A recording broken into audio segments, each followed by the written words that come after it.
दिखाएंगे। हम लोग सभी दरबार में आते हैं माँ के पास, कुछ ना कुछ मांगने आते हैं, कुछ आशाएं लेके आते हैं माँ के दरबार में, है ना? आइए। कि मन लेके आया माता रानी के भवन में, बड़ा सुख पाया हो, बड़ा सुख पाया माता रानी के भवन में। और ऐसे नहीं, मीठी मीठी तालियों का साथ देते हुए, ठीक है ना?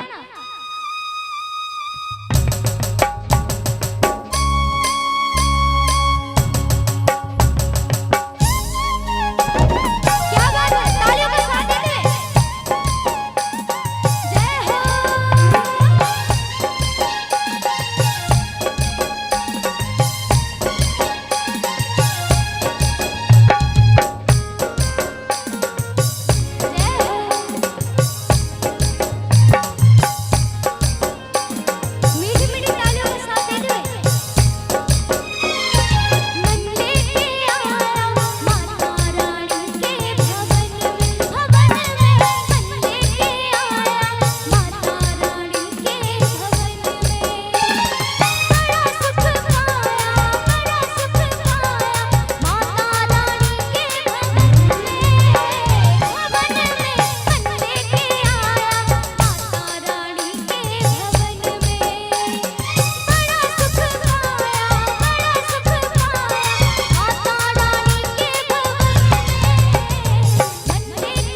जय जय माँ